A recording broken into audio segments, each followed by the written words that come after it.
सगाल शाह नाम के एक बड़े महाभागवत हुए हैं। सगाल शाह, उनके पुत्र का नाम चिलैया था। महाराष्ट्र की कथा है। उन्होंने अपने गुरुदेव से कहा कि मुझे भगवत प्राप्ति करनी है, पर मैं गृहस्थ हूं। गृहस्थ धर्म में विविध प्रकार के व्यापार, नौकरी, काम आदि लीलाएं सब, मुझे कैसे भगवत प्राप्ति होगी।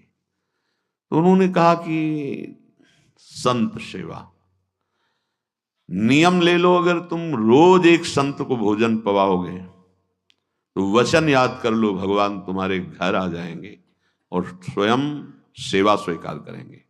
और बहुत कम समय में, जो अनंत जन्मों में मिलने कठिन है, वो बहुत कम समय में आपके घर आएंगे और आपको दर्शन देंगे।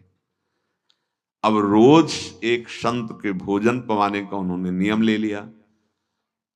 कभी कभी तो सहज में मिल जाते, कभी कभी नहीं मिलते। जब वर्षों हो गया, तब वर्षा ऋतु का समय था। कई कई दिन पहले ऐसा होता था, 10-10 दिन वर्षा ही हो रही, रिम झिम रिम झिम रिम झिम, न सूर्य खुल रहे न वर्षा रुक रही। पहला दिन कोई संत नहीं मिले तो भूखे रह गए। जब तक संत भोजन नहीं पाएंगे, नियम लिया है नहीं। 2 दिन, 3 दिन, 4 दिन, पत्नी ने कहा हम आप तो पानी भी नहीं पिया कि संत भोजन नहीं तो गुरु आज्ञा। बड़े लोग समर्पित चित्त होते थे। ये बेटा नहीं रह पाएगा, ये मर जाएगा, इसको तो भोजन दे दो। उनका नहीं, गुरुदेव ने आज्ञा करी थी कि संत को पवाए बिना पाना नहीं, रोज एक संत को भोजन पाओ। ऐसा नहीं हो सकता, ये पधार जाए तो पधार जाए, हम अपनी निष्ठा नहीं छोड़ेंगे।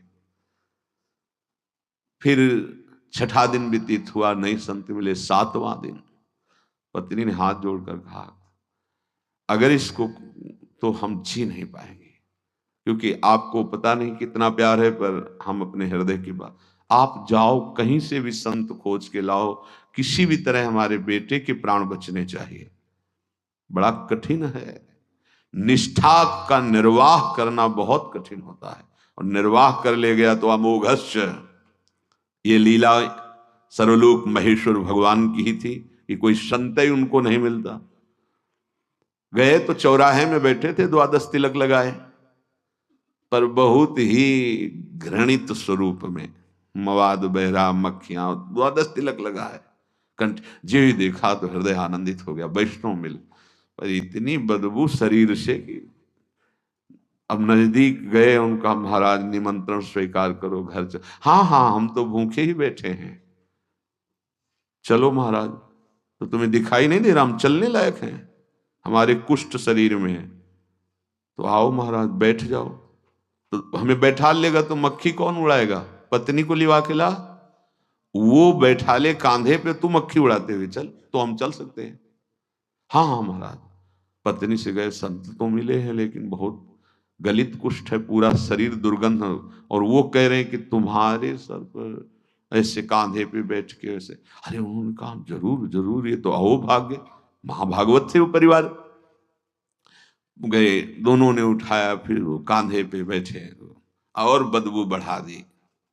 अब वो गोविंद गोविंद, पांडुरंगा पांडुरंगा नाम लेते हुए भगवान का आगे चरण पधारे। घर आए, बैठा ला, अपने कोमल कोमल वस्त्र ला करके उनके सब पोछे, शरीर में चंदन लगा, जैसी उनकी पद्धति थी।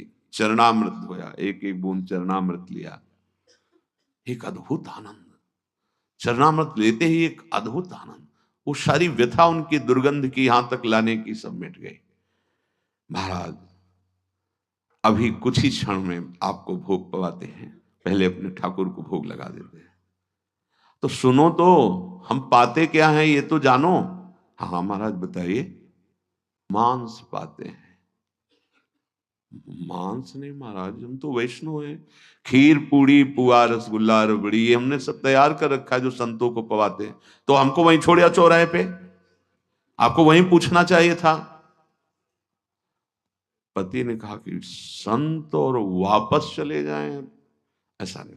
महाराज कुछ क्षण रुकिए, हम पता लगाते कहां कसाई वाला है, फिर वहां से जैसा।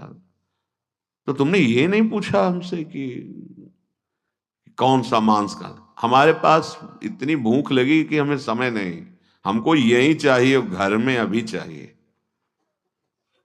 महाराज तो घर में कोई अभी पशु तो हमारे है नहीं, और हम कभी महाराज ऐसा, हमें छोड़ आओ, वापस छोड़ आओ। ये हम सुनी संत महापुरुषों से।